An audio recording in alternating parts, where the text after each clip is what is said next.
A todos, primero que nada, espero que estén bien.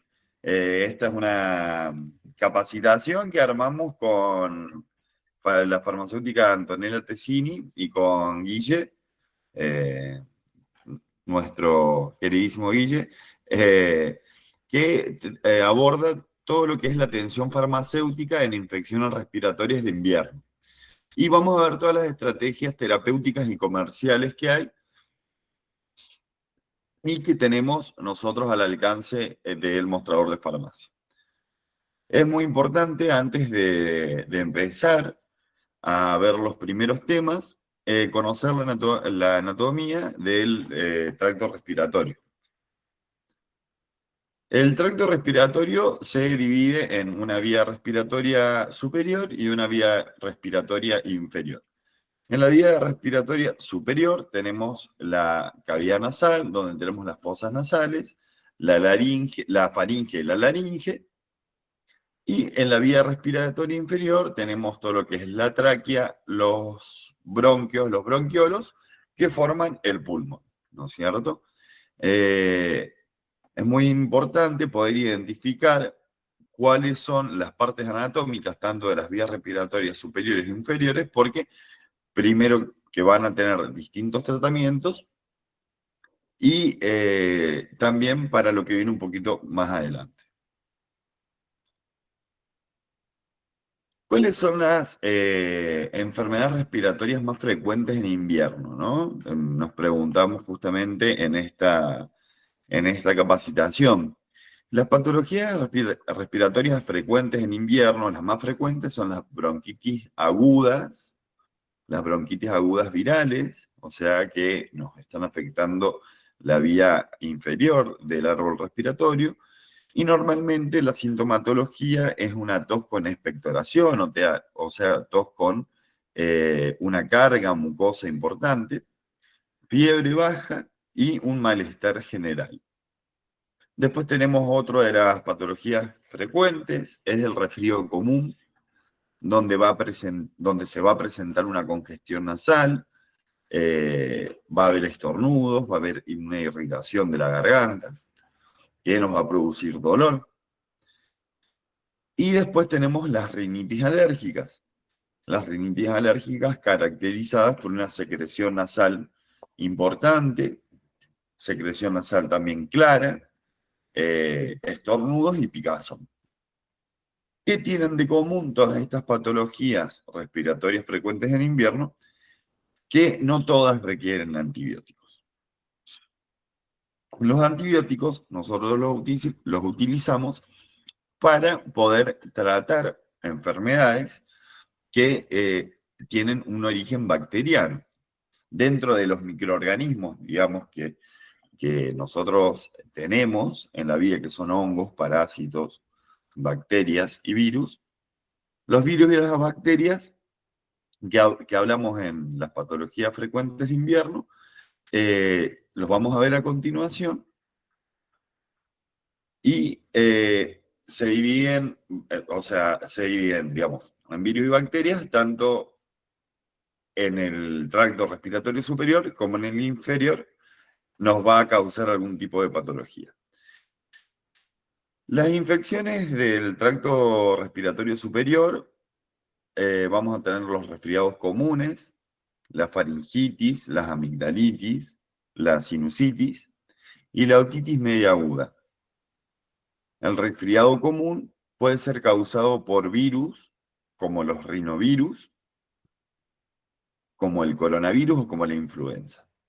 La faringitis y las amigdalitis están causadas principalmente por virus, como los adenovirus, y bacterias también, como el Streptococcus pyogenes. La sinusitis puede tener una causa viral, como el rinovirus, que sería el agente que provoca la enfermedad, o puede tener una causa bacteriana, que pueden ser estos dos bacterias, que es el Streptococcus pneumoniae o el Haemophilus influenzae. Disculpen. La otitis media aguda está caracterizada porque puede ser de origen viral como la influenza o la parainfluenza, y bacteriana como el Streptococcus pneumoniae y el Haemophilus influenzae. Yo, más que todo, les quería poner estos nombres para saber que hay un montón de virus y de bacterias que pueden atacarnos, ¿no es cierto? Por ahí no es importante aprenderse todos estos nombres, pero es importante saber que las enfermedades frecuentes de invierno pueden ser virales o bacterianas. Normalmente, si son virales, se tratan los síntomas, y si son bacterianas, se trata con un antibiótico. Luego tenemos todas las infecciones del tracto respiratorio inferior, digamos lo que son los pulmones, bronquios, bronquiolos y neumocitos. Entonces tenemos la bronquitis aguda, donde predomina el origen viral, o sea que el causante de esa enfermedad va a ser un virus, no una bacteria. Tenemos el rinovirus y la influenza. Luego tenemos la bronquiolitis, que es muy frecuente en niños, que está causada por el virus respiratorio sincitial, que es el VRS. Y tenemos luego la neumonía, que es, digamos, la más complicada de todas, porque afecta a las células que pasan el oxígeno una a otra, ¿no es cierto? Los neumocitos, que son las células las más chiquititas del árbol bronquial, una de ellas está inflamada y no puede pasar oxígeno de un lado al otro. Está causada normalmente la neumonía por bacterias como el Streptococcus pneumoniae, el Haemophilus influenzae y por el virus de la influenza. ¿Cómo van? ¿Van bien? ¿Se va entendiendo un poquito? Bien, Nico, bárbaro. Disculpen, tengo la garganta un poquito tomada. Bueno, ahora vamos a hablar de los factores predisponentes, ¿no? Los factores predisponentes son aquellas cuestiones o aquellos causantes que nos van a predisponer a tener una enfermedad. Y acá nosotros nombramos tres: los cambios bruscos de temperatura, la permanencia en lugares cerrados o con hacinamiento, y cuando una persona tiene un sistema inmunológico debilitado. Entonces va a atacar a personas de diferentes edades, de diferentes estados inmunológicos también, ¿no? Y de diferentes estados inmunológicos. Por ejemplo, los cambios bruscos de temperatura. Cuando hablamos de cambios bruscos de temperatura, yo pienso siempre en el rinovirus. El rinovirus, como su nombre más o menos lo indica, es un virus, o es un virus que ataca, digamos, la parte de la nariz, ¿no? La parte de la cavidad nasal y de las fosas nasales. Y es un virus bastante choto, por así decirlo, porque es un virus que se multiplica a 33,6 grados. Más o menos 33,5 o 33,6 grados. Entonces, cuando de repente tenemos un cambio brusco, nos pega mucho aire frío en la nariz durante un periodo de tiempo, ese virus encuentra las condiciones ideales de multiplicarse y empezar a dañar toda la piel, digamos, o el epitelio interno y toda la mucosa interna. Y después vemos que tenemos secreción nasal, una mucosa en la cavidad nasal inflamada, ¿no? Y tenemos dolor de garganta, porque ese virus también va a afectar la laringe y la faringe.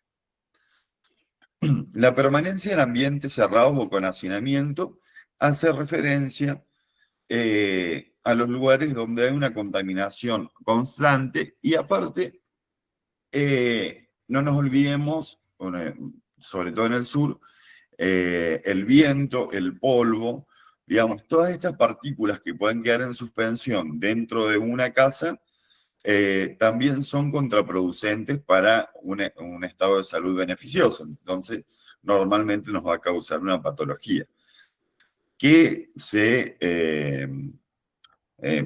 que dice que nosotros hagamos o que se recomienda es que ventilemos los lugares 20 minutos por día. Y lo podemos hacer por sectores, para que no se pierda el calor de la casa ahora que estamos en invierno.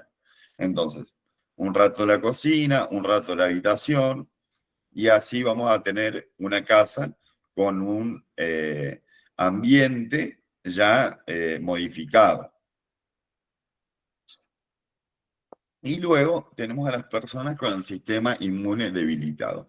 Tenemos que acordarnos siempre de los niños, de los adultos y de las personas que tienen algún tipo de alguna enfermedad crónica.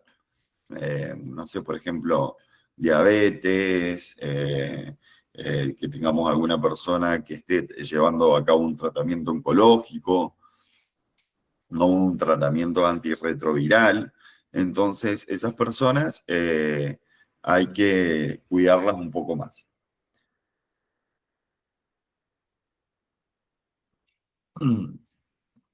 Luego tenemos, digamos, una clasificación de síntomas y esta clasificación de síntomas nos va a indicar algo, ¿no? Vamos a tener un síntoma X que nos va a indicar algo X, algo Y, ¿no? Entonces tenemos X y nos va a dar algo distinto.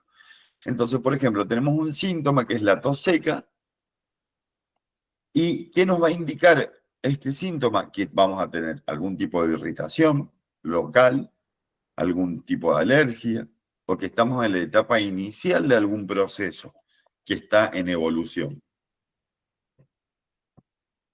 Cuando tenemos una tos productiva, estamos hablando de un pulmón que tiene moco acumulado y que es un proceso en evolución.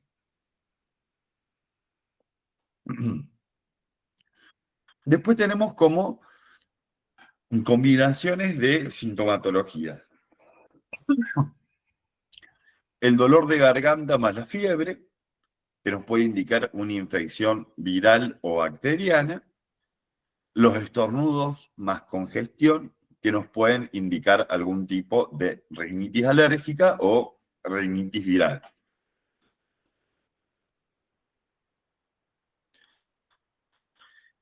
De los factores predisponentes que nosotros estuvimos viendo, ¿no es cierto?, de los cambios bruscos de temperatura, de los lugares cerrados con hacinamiento, de las personas con el sistema inmune debilitado, lo tenemos que tener siempre en cuenta y tenemos que tener en cuenta estas preguntas, ¿no?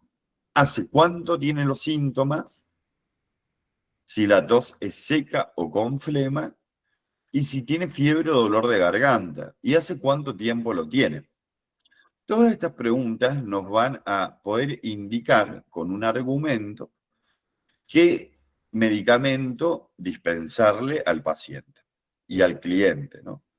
También es muy importante preguntar, esta mañana hablaba Anto, si en la familia hay alguna persona con algún cuadro parecido al cuadro que tiene este cliente que viene al mostrador de farmacia.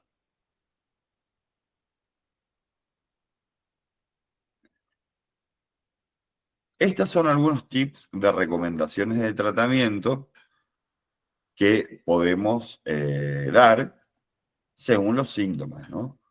Si tenemos síntomas múltiples, podemos ofrecer un antigripal completo que tenga más de un principio activo.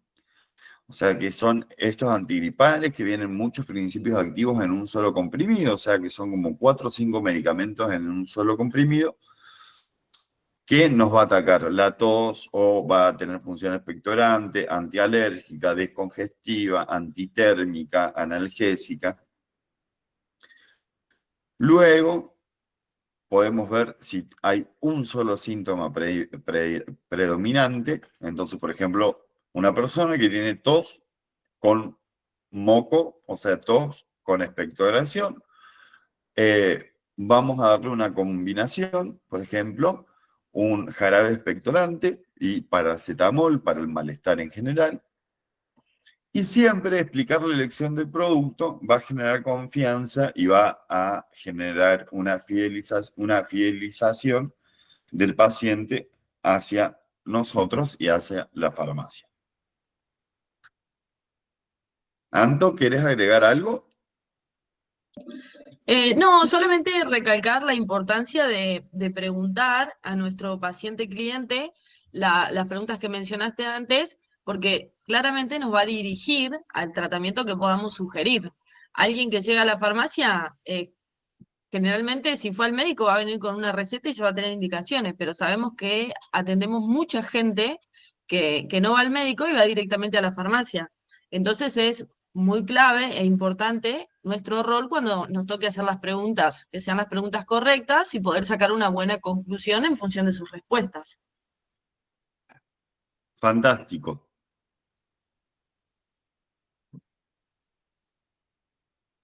Bueno, luego, ahora vamos a ver los antigripales y la comparativa comercial de los antigripales que nosotros comúnmente tenemos en farmacia del Rosario, ¿no? Eh, Nosotros trabajamos con laboratorios como Microsules, como Saban Pharma, como Montserrat y Eclair, y está bueno saber qué componentes tienen cada uno de estos antigripales compuestos para ofrecerlos con este argumento que venimos trabajando, con estas preguntas que nos venimos haciendo desde hace unos 20 minutos nomás, pero empezar a poder hacer esa anamnesis al paciente, hacerle esas preguntas para indicarle el medicamento, para ofrecerle y dispensarle el medicamento correcto. Estamos hablando ahora de todos medicamentos que tratan la sintomatología, ¿no? No estamos hablando de antibióticos. Todos estos medicamentos tratan la sintomatología de un resfriado, de un estado gripal, entre comillas. La gripe es diferente a un resfrío, la gripe en realidad es una patología que deja a la persona postrada en cama. Están mal llamados antigripales, pero así los vamos a seguir llamando. Así que bueno, vamos a comenzar. De parte de Montserrat y Eclair, de nuestro queridísimo laboratorio, tenemos el Kipergrip y el Febrigrip, dos antigripales compuestos. El primero, el Kipergrip, tiene paracetamol en 500 de 500 miligramos, como un tafirol de 500 miligramos, un geniol de 500 miligramos. Tiene butetamato, que es un antitusivo, que nos va a cortar el reflejo de la tos. Entonces se utiliza para tos no productiva, o sea, para una tos donde no hay presencia de moco. Normalmente es una tos irritativa o causada por algún tipo de alergia. Además, como si fuera poco, tiene fenilefrina. La fenilefrina es un vasoconstrictor que lo que hace es que se libere, digamos, la obstrucción de las fosas nasales y nos produzca un efecto descongestivo. Y además tiene cafeína, que la cafeína da una sensación de bienestar, de oxigenación en el cuerpo. Viene por 16 comprimidos, como les contaba, alivia la fiebre, la congestión nasal, los dolores de cabeza y otros síntomas gripales, y es un producto de venta libre, como todos los antigripales que tenemos, digamos, como casi todos. Luego tenemos la otra alternativa que nos trae Montserrat, que es el Febrigrip, donde tenemos una cantidad un poquito más pequeña de paracetamol si la comparamos con el Kipergrip. Tenemos más cantidad de butetamato, que es el antitusivo, el que nos va a cortar el reflejo de la tos. Tiene pseudoefedrina como descongestivo y tiene un antialérgico, que se llama clorferinamina. Vienen por 16 comprimidos recubiertos y es para síndromes gripales con procesos alérgicos, con rinitis alérgicas, con procesos con catarro y con congestión nasal. Cabe destacar que los productos Montserrat Eclair son sin TAC y eso es muy bueno para las personas que son celíacas. Así que bueno. Luego tenemos de parte de Microsules Argentina, tenemos el Coris Grip, que acá, chicos, tuve un error en esta parte. Si la ven acá, dice 16 comprimidos recubiertos, 16 comprimidos recubiertos. En realidad, ahora yo lo vamos a cambiar cuando se lo presentemos. El Corisgrip tiene bromexina, clorferinamina y paracetamol. Es descongestivo mucolítico, analgésico y antifebril.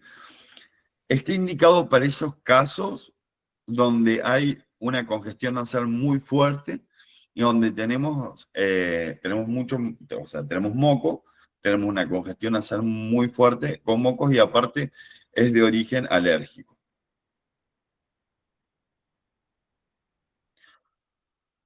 Luego de Saban Pharma tenemos el Gripaven Plus. Gripaven Plus igual al Duflegrip, igual al Resfrianex compuesto, igual al Cura Plus. Tiene paracetamol, tiene un descongestivo, tiene un expectorante y tiene un antialérgico. O sea, el paracetamol es el antitérmico, la pseudoefedrina es el descongestivo, la bromexina es el expectorante y la clorferinamina es el antialérgico o antihistamínico. Y se utiliza para el alivio de síntomas gripales como cefaleas, fiebres, dolores, congestión nasal y catarro bronquial, ese que produce un ruido cuando nosotros respiramos en la parte justo debajo de la garganta. Después tenemos de laboratorios Bioten, el Pulmonix Grip, que tiene paracetamol, tiene pseudoefedrina, tiene como antialérgico la loratadina y como expectorante la bromexina. Entonces tenemos otro antigripal compuesto que tiene paracetamol, pseudoefedrina, loratadina y bromexina. Entonces, también se va a utilizar al igual que el Gripaven Plus para el alivio de síntomas gripales como cefaleas, fiebre, dolores, congestión nasal y catarro bronquial. Dentro de estos 5 antigripales que vimos, tenemos antigripales que van a ser más específicos para descongestionar, para, digamos, como mucolíticos, por ejemplo, el Corisgrip, congestión nasal fuerte, con mucho moco, elegimos un Coris. Para una tos seca de origen alérgico, con decaimiento y congestión nasal, podemos elegir un Febrigrip, por ejemplo. Cuando hay también tos con expectoración, tenemos congestión nasal, vamos a elegir un Gripaden Plus, digamos.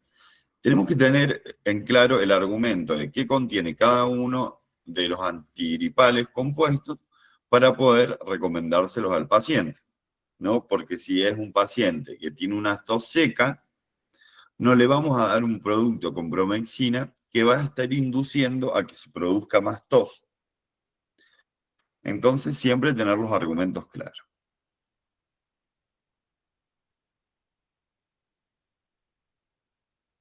Anto, ¿quieres agregar algo? No, no, súper completo. Bárbaro, genial. Y bueno, luego seguimos con antigripales. Estos no son en comprimidos, pero son en sobres. Entonces, ¿qué quiere decir? Que un Vic, un Gripaven o un Biogrip T son antigripales también. No es un tecito y no es inocuo, ¿no? Los T-Vic, el Gripaven T descongestivo y el Biogrip T, tienen paracetamol y un descongestivo, que normalmente es la fenilefrina.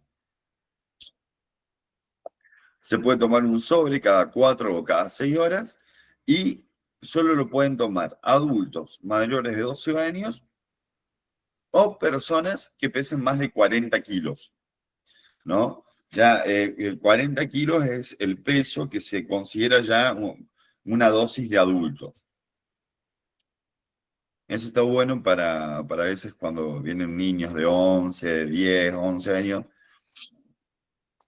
por ahí pesa 60 kilos el niño y bueno, sí, se lo puede dar un BioGrip Day, tiene 11, 10 años y pesa 50 kilos, se le puede dar.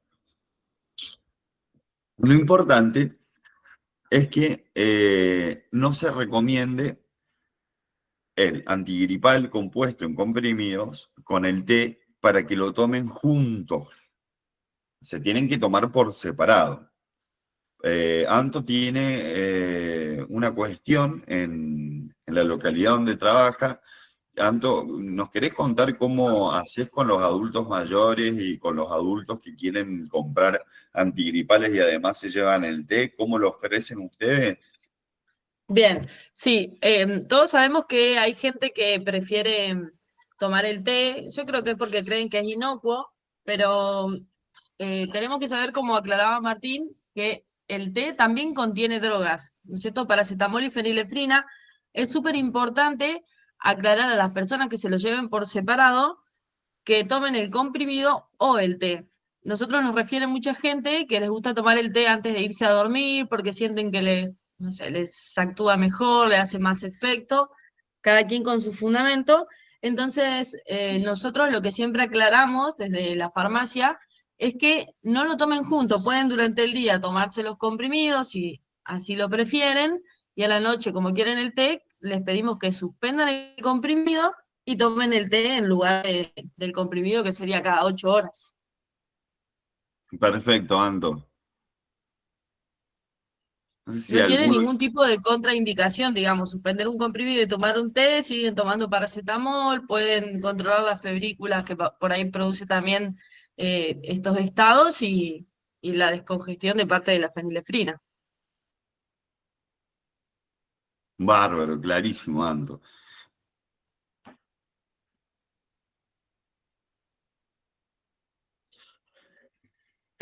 No sé si alguien quiere agregar, bueno, tenemos, no sé si sabían, vamos a tener una segunda parte, ¿no? Que la segunda parte va a estar dictada por Paola, que es una doctora, donde va a poder responder un montón de preguntas que tengan ustedes, que las van a dejar luego de finalizar la charla, o en esta semana la pueden ir preparando. Pero si van teniendo preguntas sobre la marcha, las pueden ir escribiendo y con Anto se las vamos contestando.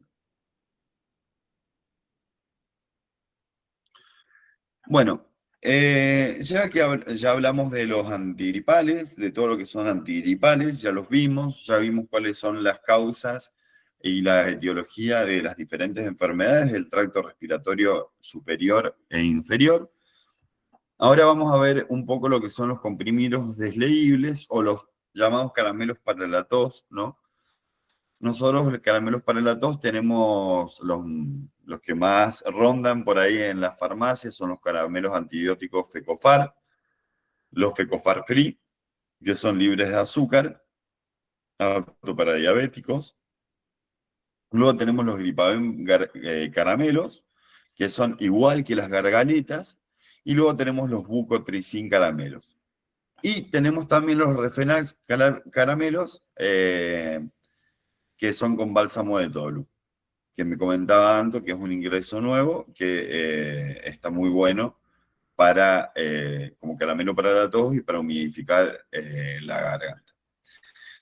La acción de los caramelos normalmente es una acción analgésica y tópica, analgésica y antiséptica. Nosotros lo utilizamos para esas personas, o sea, nosotros lo vamos a dispensar para aquellas personas que tienen una molestia tópica nada más, que tiene un dolor de garganta, una carraspera, o que puede tener una fonía. Entonces indican los caramelos que la forma de administración, bueno, es vía oral y tiene que quedarse ahí en la boca dando vueltas, o sea, hay que chupar el caramelo, no hay que masticarlo. Y se puede chupar un caramelo cada 3 o 4 horas, ¿no? Hay caramelos que son más específicos como antisépticos, como los Gripaden caramelos, que tienen gramicidina y neomicina, que son dos antibióticos, digamos, y tienen benzocaína como anestésico. Luego tenemos los Bucotricin caramelos, que tienen exilresorcinol que aparte de ser un antibiótico muy bueno, es un humectante. Y tenemos tirotricina también con el anestésico que es la benzocaína. Y las gargaletas, decíamos, son igual que los gripados caramelos. El modo de toma es un caramelo cada 3-4 horas. Se puede hacer una venta cruzada de de un antigripal más unos caramelos antibióticos o unos caramelos desleíbles o unos comprimidos desleíbles, sí. Podemos ofrecer un Kipergrip más un Gripaden caramelo para el dolor de garganta ocasional.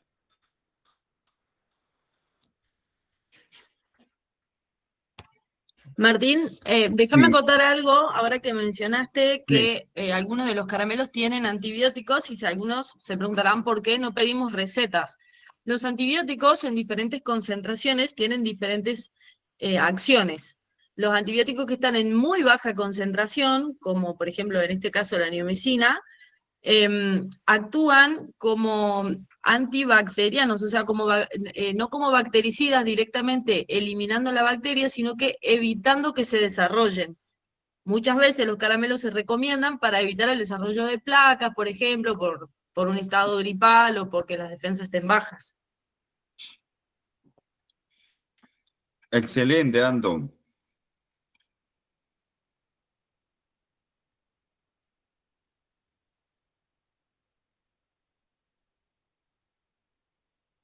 Bueno, entonces hasta ahí vamos bien. Chicos, ¿tienen alguna pregunta que quieran hacer en este momento? Porque vamos a pasar a otro tema. Otro tema. ¿Ninguna pregunta? Ay, se me quedaron dormidos todos, me parece. Bueno, luego tenemos los antialérgicos o los antihistamínicos. Y los antihistamínicos pueden ser de primera o segunda generación. Hay una clasificación que los divide así, ¿no? Los de primera generación son antialérgicos, más sedantes, que atraviesan la barrera hematoencefálica, o sea que llegan hasta el cerebro y disminuyen la transmisión del sistema nervioso central, haciendo que tengan más efectos secundarios en el sistema nervioso central y tengan muchos efectos sedantes. Y después tenemos los de segunda generación, que son menos sedantes, son de acción prolongada y son los preferidos para el tratamiento continuo de una rinitis alérgica, por ejemplo. La elección de este antihistamínico va a depender si se desea un efecto sedante o si se busca evitar la somnolencia. Entonces tenemos estos antihistamínicos. Tenemos la loratadina, que es de segunda generación. La dosis única es de 10 miligramos al día. Se toma un solo comprimido por día o una sola cápsula blanda por día. Después tenemos la cetiricina, que es de segunda generación, que también se toma una cápsula por día. La levocetirizina, que es de segunda generación, que se toma también un solo comprimido al día. Luego tenemos la fexofenadina, el Alegra, el Alercas, que se toma, vienen de 60 a 180 miligramos, que se toma también una vez al día, y la desloratadina, que se toma una vez al día. ¿Cuál es, digamos, lo común que tienen todos los antialérgicos de segunda generación? Que se toman una sola vez por día, súper cómodos. Y además no causan somnolencia. En cambio, la clorferinamina y la difenidramina se toman cada 4 a 6 horas y producen altas somnolencias, mareos y sequedad bucal. Pero lo que tiene de bueno la difenidramina y la clorferinamina es que la acción del antialérgico es rápida, actúa rápidamente. En cambio, los otros tardan entre 1 a 3 horas. Una difenidramina en media hora ya está produciendo un efecto antialérgico.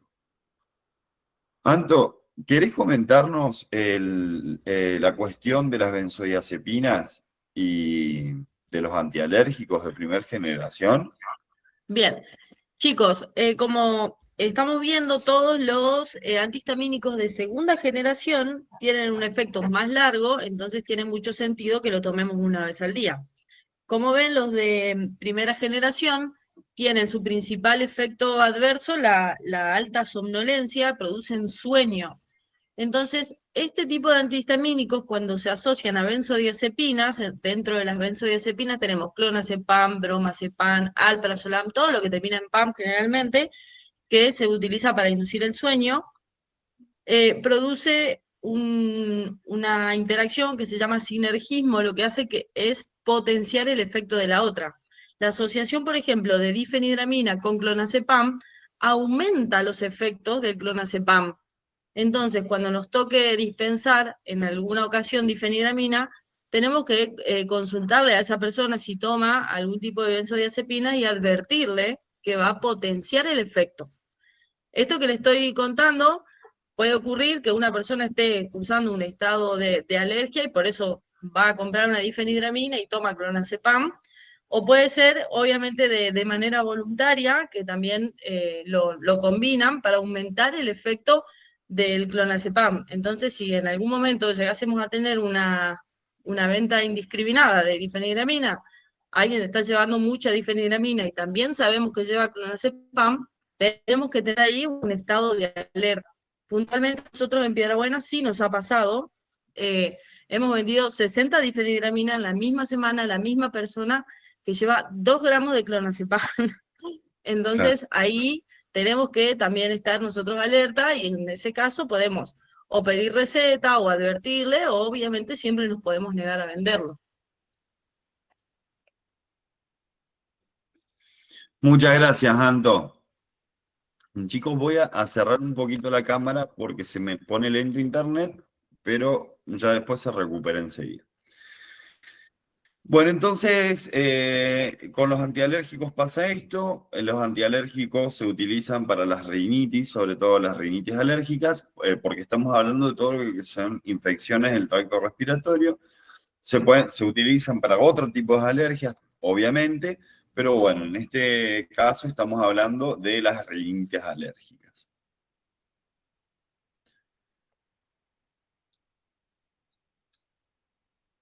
¿Cuáles son los argumentos de venta que nosotros podemos tener?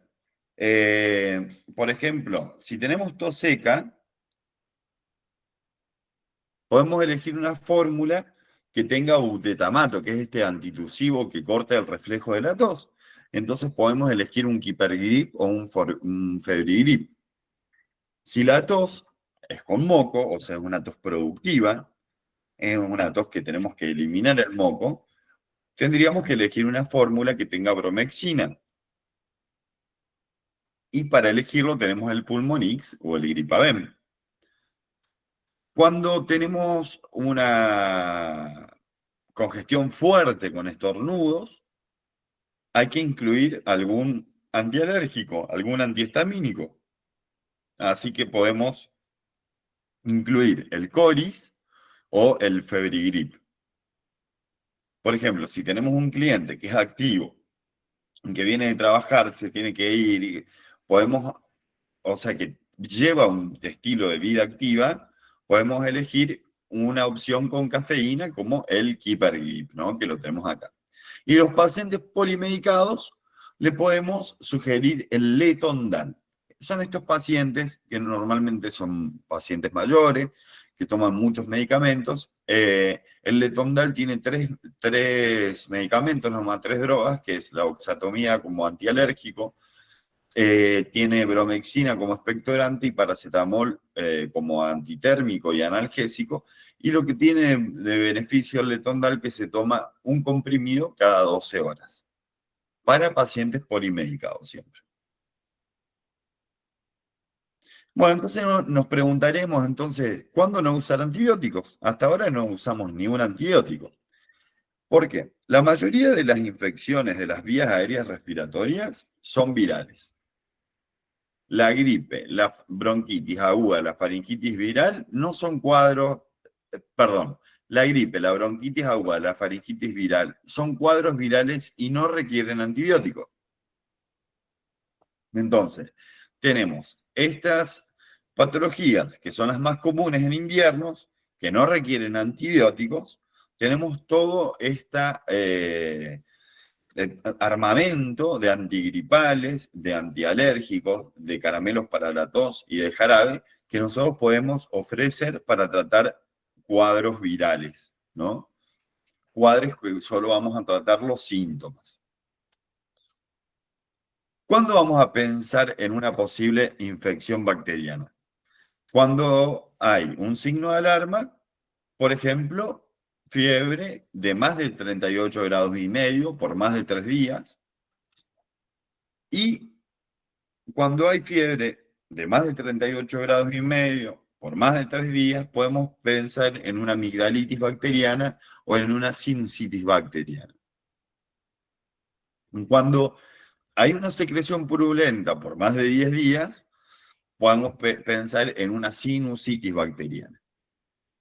Y cuando hay un dolor de garganta intenso más placas, podemos pensar en una faringitis bacteriana, una faringitis estreptocóxica que se habla.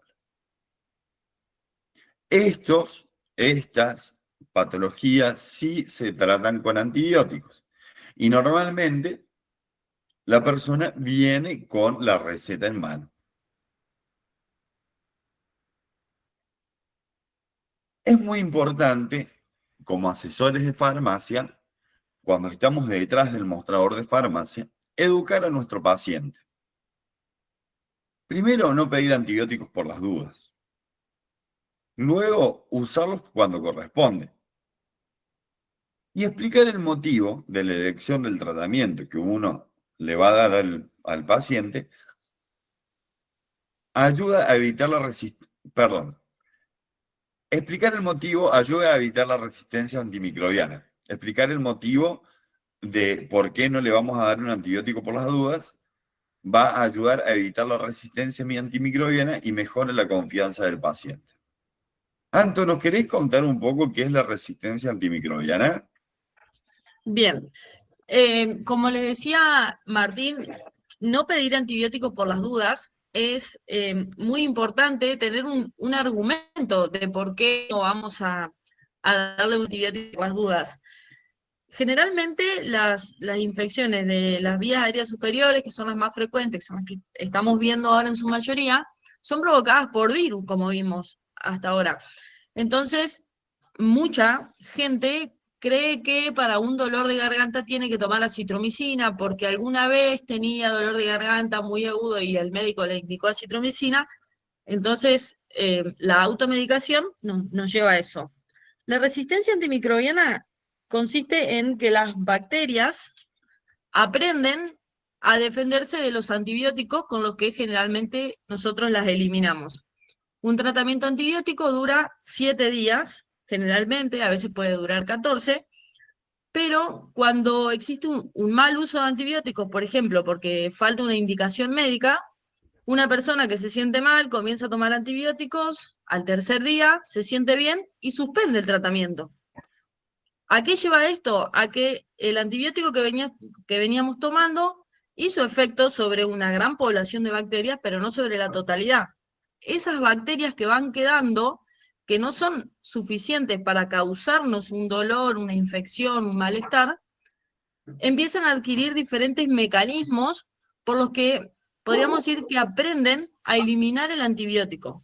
Entonces, la amoxicilina, que siempre ha solucionado muchísimas infecciones bacterianas, resulta que hoy un paciente que le indica la amoxicilina continúa haciendo fiebre, continúa con inflamación. ¿Por qué? Porque esas bacterias ya aprendieron a eliminar la amoxicilina de su interior. ¿A qué nos llevó con el tiempo? A tener que formular una amoxicilina con ácido clavulánico. Hoy hay muchas bacterias que también son resistentes a la amoxicilina con ácido clavulánico, los que nos derivan que en un antibiótico más fuerte. ¿Qué es lo que está pasando? Esos antibióticos más fuertes que nosotros necesitamos nos matan a nosotros antes de matar a las bacterias. Ese es el principal problema.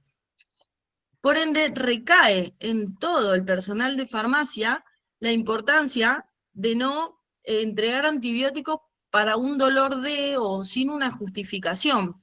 Yo entiendo que muchas veces los médicos escriben mal las recetas o no escriben los duplicados, o acá, por ejemplo, los odontólogos le mandan mensaje a los pacientes y le dicen, hace una semana de tratamiento antibiótico y después venía a verme.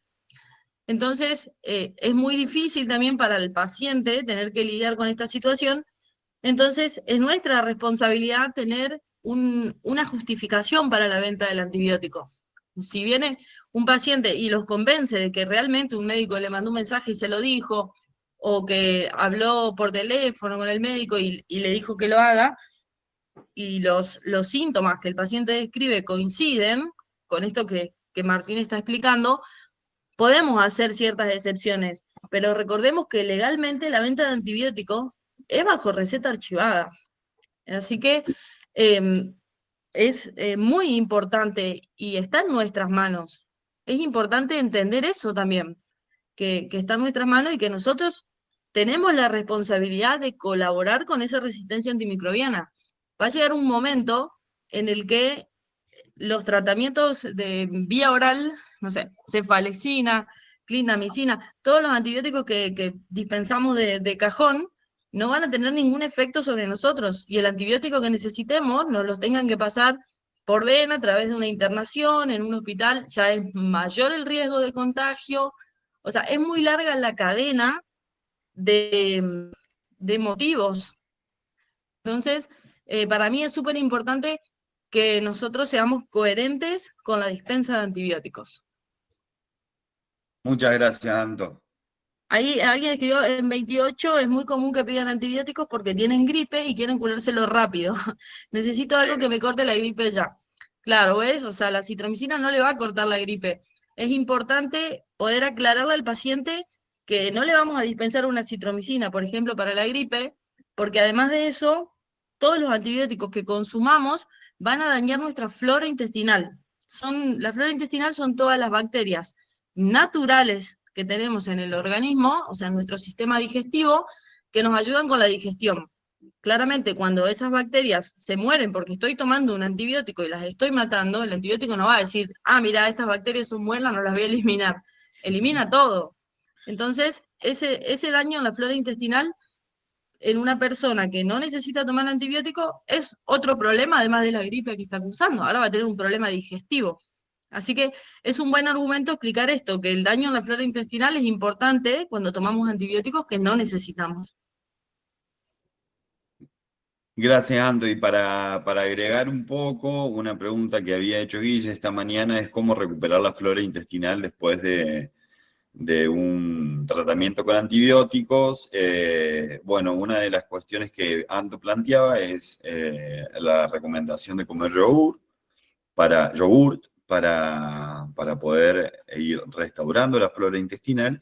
Y también después tenemos medicamentos que tenemos de venta libre, como la enterogermina o como el Floratil, para poder recuperar la flora intestinal. Nos fuimos un poquito de tema, pero bueno, tiene que ver con todo esto que estamos viendo. Hablando de antibióticos, vamos a hablar de los antibióticos frecuentes. Los antibióticos frecuentes que vemos en el mostrador de farmacia es la amoxicilina, se indica para amigdalitis o para otitis, y la dosis típica es de 500 miligramos por 3 días, 500 miligramos cada 8 horas, o sea, 3 veces al día, por 7 días. O una amoxicilina de 875 miligramos 2 veces por día por 7 días. ¿Cuál es la red flag o la alerta que tenemos que tener? Son las personas alérgicas a la penicilina, ¿no? Porque producen una condición luego que puede acabar con la vida de la persona. Luego tenemos la citromicina, que se utiliza para la bronquitis, para la sinusitis. La indicación es de 500 miligramos por 3 días mínimo, se hace por 5 o por 6 días ya, justamente por esto que contaba antes de la resistencia antimicrobiana. Y hay que tener cuidado con los pacientes hipertensos y polimedicados con la citromicina. Y el cefadroxilo se utiliza mucho para la faringoamigdalitis y se dan 500 miligramos cada 12 horas por 7 días. ¿Cuál es la red flag o el cuidado que tenemos que tener? O una persona que tenga algún tipo de historial de colitis.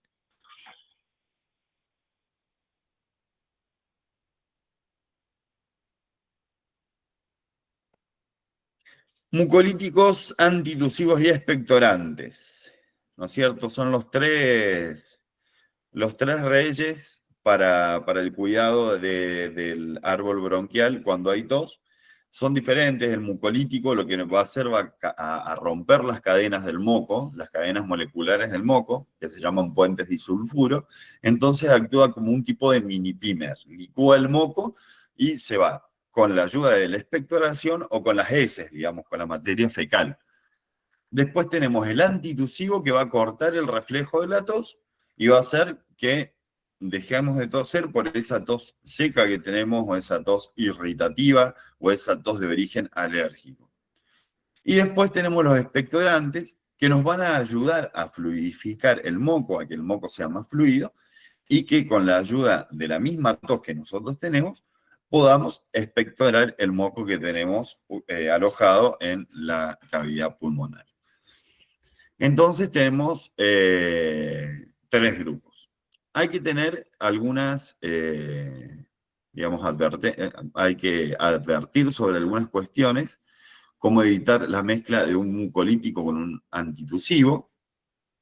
¿Por qué? Porque si estamos generando un moco licuado y estamos dando un medicamento que nos va a cortar el reflejo de la tos, vamos a tener moco alojado que no va a salir y va a causar una infección. Y la acetilcisteína o el ACEMUC está contraindicado en personas con asma o en niños menores a 2 años. Dentro de los antitusivos, los principios activos que tenemos es el butetamato en jarabes, el clofedianol y el dextromethorfán. Y el uso clínico es para la tos seca y para la tos irritativa. Luego tenemos los mucolíticos, como la acetilcisteína o la N-acetilcisteína, que disuelve la secreción bronquial por este mecanismo que les conté hace un ratito. Y luego tenemos expectorantes como Edera helix, Ambroxol y Bromexina, que van a favorecer la eliminación del moco por una fluidificación del mismo.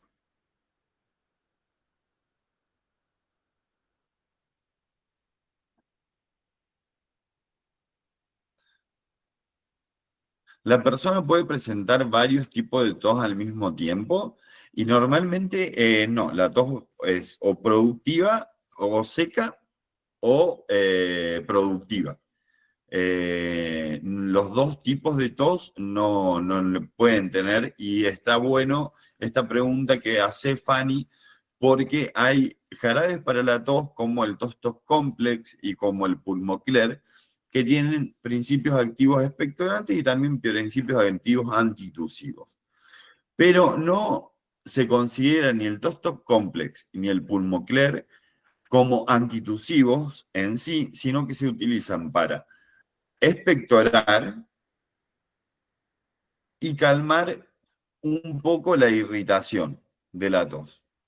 Pero en realidad no tiene como un porqué muy fundamentado científicamente.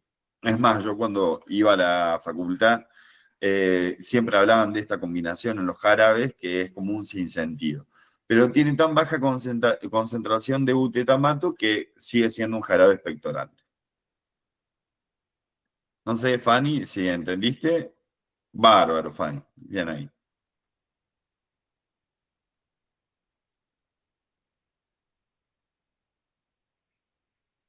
Después tenemos la próxima diapositiva donde vamos a ver dentro de TOSTOP del laboratorio Saban tenemos el TOSTOP común, que es la bromexina, que puede ser al 0, viene para niños, que no lo puse acá, viene para adultos, viene el Forte y viene el Complex. El TOSTOP adultos y el TOSTOP Forte tienen bromexina Y el Top Complex tiene bromexina con butetamato, como el Pulmocler. ¿Qué indicación? ¿Para qué está indicado? Para tos con flema, para bronquitis y para catarro bronquial. Luego tenemos dentro de Saban el Hedera helix, extracto de Hedera helix, que es un mucolítico y relajante de los músculos bronquiales. Hay que tener en cuenta siempre que todos los jarabes que sean extracto de secado de hojas de Hedera helix son mucolíticos y además relajan los músculos bronquiales. Entonces nos dan una sensación de calma también. Lo importante de este laboratorio es que son sin azúcar, sin TAC y sin lactosa.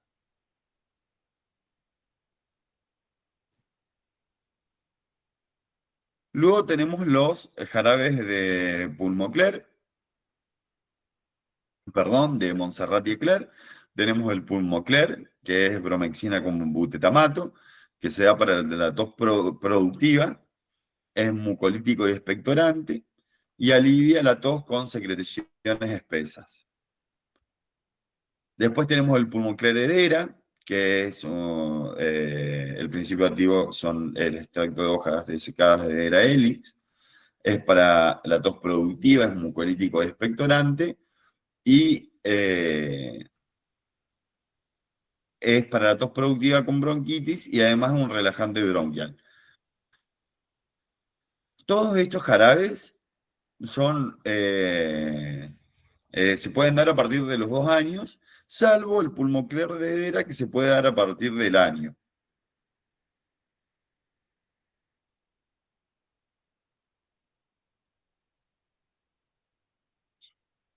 Bueno, estas filminas son ejemplos de ventas cruzadas por tipo de tos. Y a ver si nos da el tiempo. Sí, nos da el tiempo para explicar. Eh, Cuando nosotros vamos a hacer una venta de algún medicamento, podemos agregarle valor a esa venta con otra cosa más, ¿no? Con otro producto más que ayude a, a curar la sintomatología que tiene el paciente, en realidad a tratar la sintomatología que tiene el paciente. Y yo acá encontré 3 tipos de venta cruzada que podemos tener. Por ejemplo, para los pacientes que tienen tos seca, si un paciente está buscando un alivio para la tos seca sin flema, se puede recomendar un Top Complex. El tipo de venta cruzada podemos ofrecer un humidificador o un jarabe expectorante si el paciente menciona que está empezando a tener flema. Para la tos productiva, si el paciente tiene tos con flema, el Pulmocler o el Pulmocler de Hedera es una opción ideal para ayudar la expectoración. Y el tip de venta cruzada es sugerir un suplemento de vitamina C o analgésicos suaves si la tos es acompañada de síntomas de resfriado. Venta cruzada por edad del paciente. Para los adultos, ofrecer tos top forte o tos top Hedera dependiendo de la severidad de la tos. Tip de venta cruzada. Podemos ofrecer gárgaras o pastillas para la garganta en combinación con el jarabe para aliviar las irritaciones adicionales. Bueno, hasta ahí entienden las diferencias de la tos, la diferencia de los mucolíticos expectorantes y antitusivos en jarabes. Bien, bárbaro. Ahora vamos a ver un poquito de antibióticos de vuelta. Vamos a hacer una presentación de lo que son. Vamos a nombrarlos rápidamente y vamos a nombrar los que más nos consultan detrás del mostrador de farmacia. Los antibióticos son medicamentos que se utilizan para tratar infecciones causadas por bacterias. Actúan matando las bacterias o impidiendo que se multipliquen, lo que ayuda al cuerpo a combatir la infección. ¿Cuáles son las características clave de los antibióticos? Que son solo efectivos contra bacterias, no contra virus. Por ejemplo, no sirven para tratar resfriados, gripe o COVID-19, que son enfermedades virales. Existen muchos tipos diferentes de antibióticos. Y dentro de esa cantidad diferente de antibióticos los vamos a empezar a ver ahora. Tenemos, por ejemplo, la amoxicilina o la amoxicilina con ácido clavulánico, que se utiliza para infecciones respiratorias como la faringitis, la otitis o la sinusitis. Luego tenemos la acitromicina, que se utiliza para infecciones como bronquitis, neumonías leves o infecciones de transmisión sexual. Luego tenemos la cefalexina, que la usamos en infecciones urinarias y cutáneas. La ciprofloxacina, que la utilizamos en las infecciones del tracto urinario, en la prostatitis. Y también tenemos la nitrofurantoína, que se utiliza en las infecciones del tracto urinario no complicadas. Y la clindamicina en infecciones de la piel. Las patologías más comunes en el mostrador que requieren de antibióticos, cuando son de etiología bacteriana, son faringitis, otitis media, sinusitis, infecciones urinarias, cutáneas, bronquitis y neumonías leves. De las enfermedades de invierno más comunes en el mostrador de farmacia, el 70% o el 60% no requieren antibióticos, requieren solamente un tratamiento sintomático. Luego tenemos algunas estrategias comerciales y de venta cruzadas y sugerencias de combinaciones, como antigripales más un spray nasal, por ejemplo, un antigripal que tenga bromexina, paracetamol y clorferinamina, por ejemplo, el Coris. Le podemos ofrecer un spray nasal con oximetazolina o alguna gota nasal con nafasolina como descongestivo nasal. Por ejemplo, un antigripal, un jarabe para la tos, un antigripal, por ejemplo, que sea un antigripal simple, se le puede dar un jarabe para la tos, por ejemplo, si te damos un Tevic o un Gripavent y la persona, además de congestión nasal, tiene una tos con expectoración, se le puede dar un jarabe expectorante. Y después tenemos el paracetamol, que se puede combinar con algún té descongestivo. Y después tenemos las infusiones naturales con vitamina C o propóleo para aquellas personas que prefieran algo más natural. Tenemos todos los tés de Saint-Gothard, todas las infusiones de Saint-Gothard y bueno, y tenemos pastillas de vitamina C, ya sea efervescentes o en comprimidos. Aguárdenme un segundito. Se me está por acabar la batería. Como estrategias comerciales y de venta cruzada, tenemos las técnicas de mostrador que vamos a utilizar, que son las preguntas. Las preguntas son nuestras técnicas de mostrador, la anamnesis, las preguntas que les vamos a hacer a la persona. Entonces, por ejemplo, unas preguntas guía. ¿Tenés flema o es solo picazón? ¿Te molesta más a la noche? Y siempre hablar simple. Por ejemplo, este medicamento te desinflama los bronquios. Este jarabe para la tos te ayuda a sacar la flema. Si generamos empatía con el paciente, vamos a generar confianza y vamos a generar más cantidad de ventas y vamos a generar más fidelización del cliente y del paciente. Anto, ¿querés agregar algo? No, me parece que lo explicaste muy bien y nada, vuelvo a insistir en lo de las preguntas y la explicación de lo que estamos vendiendo. Siempre se va contenta una persona que sabe lo que está llevando y para qué sirve. Por supuesto. Guille, ¿podrías poner el video? Vamos a ver un video de prevención, que es lo más importante que tenemos que hacer antes de tomar un antigripal. Si seguimos todos estos métodos preventivos para evitar las enfermedades de invierno, vamos a tener un invierno sanos y contentos. No sé si Guille está o si debe estar por ahí Guille.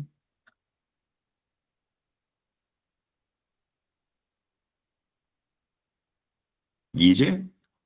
Ahí está. Guille, ¿puedes poner el video?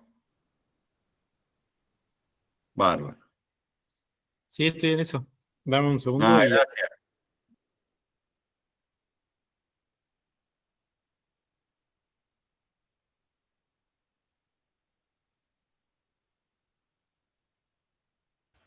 Ahí se ve bien.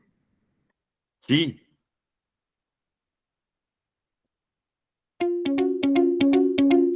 Consejos para prevenir las enfermedades de invierno. La vacunación anual es la única y mejor forma de prevenir la influenza estacional. Lavado frecuente de manos con agua y jabón o aplicar alcohol gel. Desinfectar las superficies de contacto más comunes en el hogar y el trabajo. Al toser o estornudar, siempre taparse la nariz y la boca con el antebrazo o con un papel desechable. Al estar enfermo, utilizar mascarillas y guardar reposo.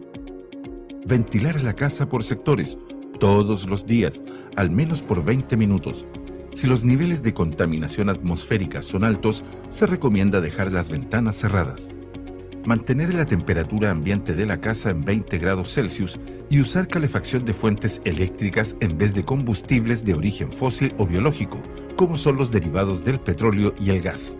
Los sistemas con filtro HEPA pueden reducir la cantidad de alérgenos presentes en el hogar. No se recomiendan los humidificadores. Evitar sitios cerrados muy concurridos o contaminados, así como el contacto con otros enfermos. Evitar el humo del tabaco.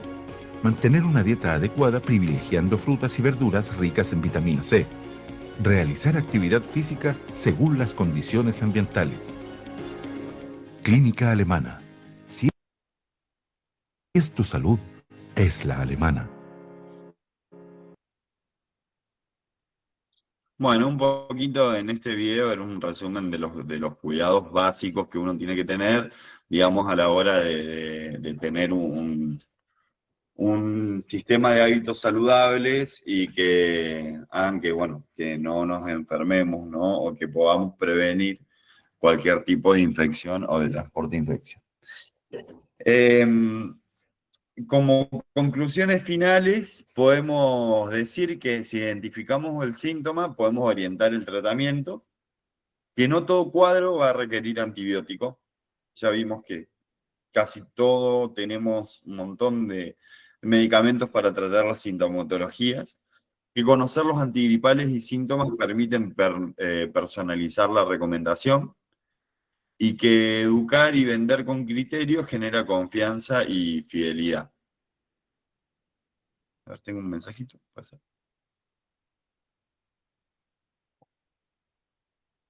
Mira, acá tengo dos mensajes. Pablo dice, hay una contraindicación si tomo un jarabe con bromexina más antigripal, que tenga bromexina. Y en realidad tenemos mucha cantidad de bromexina, ¿no? Entonces, no sería indicado poder ofrecer un antigripal con bromexina más bromexina. Claro, ahí yo también justo estaba leyendo la pregunta, Martín. La dosis máxima de bromexina para un adulto es de 48 miligramos. Entonces tendríamos que evaluar, digo, si ya está llevando, por ejemplo, alguna presentación antigripal que contenga bromexina, no le vamos a dar el Tostop Forte que contiene la dosis máxima de bromexina en el jarabe. Gracias, Anto. Y después Fanny dice, según el tipo de tos, alguna necesita más tiempo que otra para curarse. Por experiencia, la tos seca es incómoda y dura bastante. Y lo que pasa es que los orígenes de la tos seca son varios y pueden ser por medicamentos, puede ser por cambios estacionales. El tratamiento para la tos ya cuando es una tos crónica, el médico es digamos, al primero que hay que acudir. Digamos, una tos crónica de mucho tiempo, hay que ir al médico directamente.